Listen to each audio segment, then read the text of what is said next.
So I was taking down the Christmas lights tonight and realized I've never done a video on these, like talking about this boot specifically. I've had this boot in a few videos, like when I did the open offs, conditioning on them. Yeah, let's talk about it real quick. So you could kind of assume what this is. It's a Builder Pro, but to be more specific, this is a Builder Pro 67, at least that's what the box said.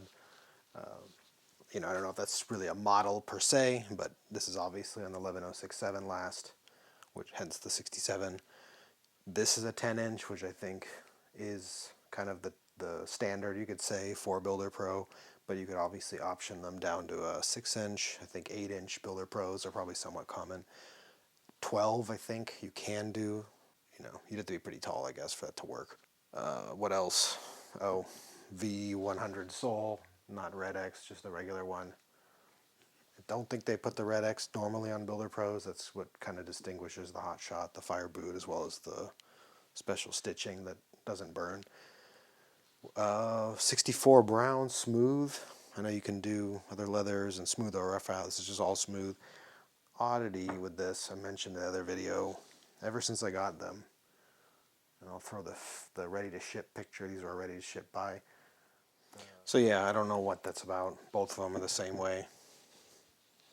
You can see there's this obvious dark, but this one's actually more obvious, I would say.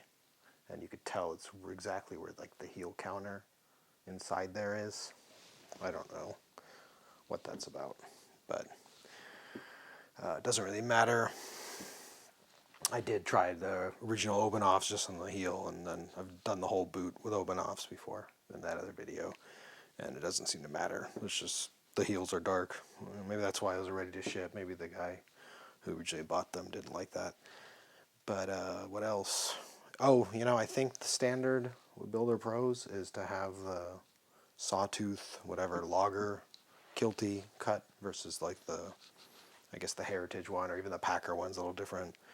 It's stamped. You could see the Nix logo right here. Well, hopefully you can see that. Just otherwise it's, kind of normal. You don't rarely have any options with a 10-inch. You have to have a two-piece backstay, and I guess you could not have the pull loop, but I think that's kind of normal for Builder Pro. It's supposed to be more utilitarian, and not much exciting here. The 64 brown is, a good leather. Color is, I wouldn't say anything magical, but it's nice. It's just kind of a simple brown. There's some, it does patina a little bit. These haven't been too beaten. You can see, there's still tons of life on these.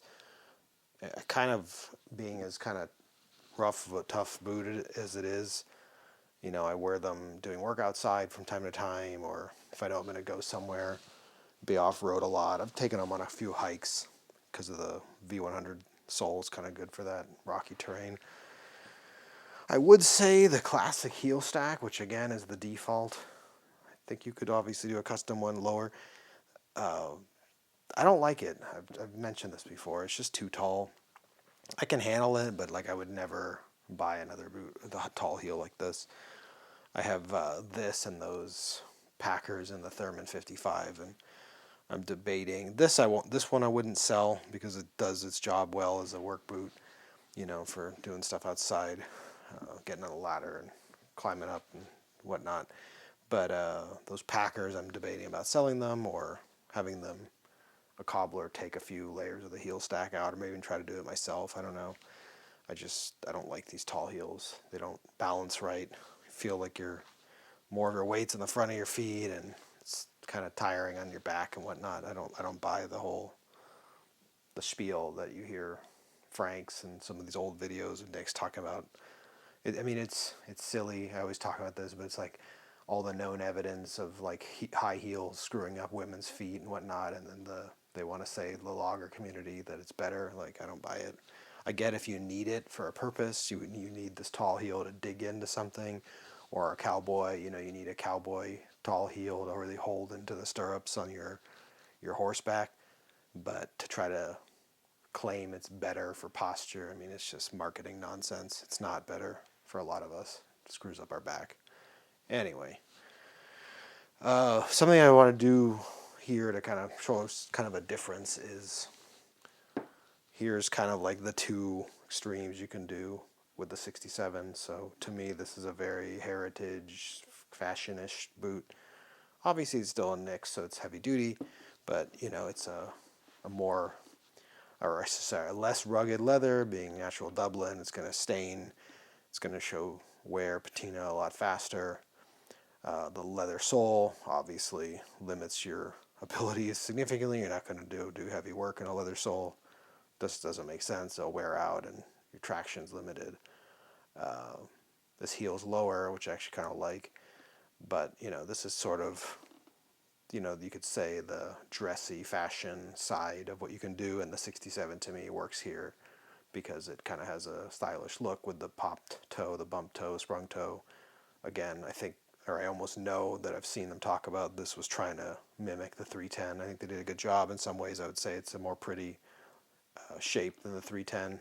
It's a little more curvaceous. The 310 is just like a huge bubble toe, whereas the 67 has a little bit more shape to it. It's less of a blob, but it conveys the same, you know, that sprung toe look. But meanwhile, and that was, by the way, elastic toe, which really accentuates the bump. I don't know what's going on with my light. Sorry about the flickering. But then you compare it to this, kind of full-on work boot, boring brown, really thick leather, you know, 64. Only thing tougher than this is the max support, but, you know, heavy Seidel leather, nothing exciting, dark. You know, the other one is natural stain. This is brown stain, tall heel, heavy logger or V100 sole, and then this is actually a soft toe. So this is squishy, and it completely changes the vibe. Like, this does not have that look. It just kind of looks rugged, work boot, purpose built, utilitarian. And it's the same last, it has the same comfort. And, you know, a lot of guys, I feel like, used to like this last. I feel like this was their kind of classic. If you read some of the stuff on their site, this was, like, to me, the Knicks version of the White's 4811, which was their smoke jumper last. So maybe this, what you could argue, was originally maybe the hot shot last. I don't know. Or maybe Knicks buyers were always into the 55, but the 55 is a lot more pointy of a toe. You know, it's some guys. There's one outspoken guy, I think it was on Reddit, he used to say the 55 was a dress shoe last. I see what he means. The 67 is not. Look at that toe. Much more room. And it's still not perfect. This pair is actually a double E. So this is an 11 double E. And I bought it to be able to wear thick socks, and it works for that purpose. With a thin sock, it's definitely a little bit too loose. I did find a compromise. If you throw in a Knicks leather insole, then it fills up the space and actually makes it kind of feel like an 11E. So I can wear this with thin socks, which I've done with the insole. But, you know, now that it's cold again, I can wear thick socks in the winter, especially when I'm outside, you know, for an hour and a half taking Christmas light stuff down. It's nice to have a thicker sock. So the 11EE works for that. And it's very comfortable. Soft toe. You saw my video on the Ultimate Prospector. It's just more comfortable, the soft toe. The Celastic looks super dope. Gotta love that vibe. But the soft toe is just more flexible. Just the whole toe conforms as you step, and it can kind of flatten out and bend, and it's more tame and just kind of looks a little more chill. But yeah, it's a good boot. You know, it's not exciting at all, I guess is what it is. It's a workhorse, and I think it's a good boot. I don't think, if I was a guy like a laborer on my feet all day, I would not want this tall heel. I don't think it makes sense. I think it's going to just make you tired. So to me, that part of this kind of seems questionable. And then I'm sure some guys, you know, they really need their wedge for the all-day work. So then this kind of gets messy.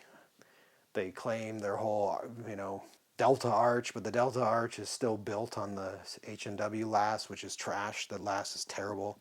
So you just can't make the boot correctly, in my opinion, for, you know, what I would want, where you'd want a lower heel. I guess the best you could do would be a moderate stack with the same, which is fine. But going on to the whole the wedge thing, I found it humorous where I remember watching their Nick's videos, and they talked about the balance not being right. It's nonsense. The Whites does a better job with that, where they just stick in the, what's it called, the lineman shank, that extra piece of leather, fills in the space, and then you can basically have a wedge sole on a arch last like the 55 or 67. Whites has it on their 4811, on their C461. I've seen multiple builds with the wedge and the lineman shank. I think they solved it, and Nick's was just trying to do something different to try to pretend they're better. But it's like White's already figured that out, guys. So anyway, these heels are too much. This 5-layer stuff is ridiculous, and the 6 layers even worse. So, Whites, if you look, their smoke jumpers and their tall heel boots all have a 4-layer stack. They knew what they're doing. They are the original. They get it. Nick's doesn't really get it.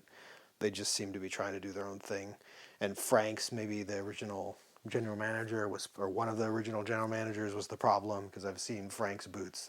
Their heels are even worse. I think they're doing 6-layer stacks as their normal heel. So Frank's boots are like crazy tall heels. It's just nonsense. Not for me, but I guess if you're into that and you need the high heel somehow, I guess everybody's different, but I think there's quite a few people out there who don't like the tall heel. So that would be my only issue with this is, go into the moderate stack. Otherwise, like, it's a great boot. And then for me personally, I'd rather go 8. I like the 8-inch more than the 10. The 10's a little bit too tall. It's for my stature, it's coming right up on my calf, and it's a little bit weird. And my socks, most of them barely go above this, and then when you wear them a little bit, they slide down. It's just kind of funky. 8-inch doesn't have any of those problems. But if you need that ankle support, I guess that's why some dudes do the 10. But yeah, I mean, it's a great boot for its purpose. It's boring, but it's good. So I never I'm excited to wear it, but I break it out, in the times that it's necessary. Happy New Year's, guys. Cheers.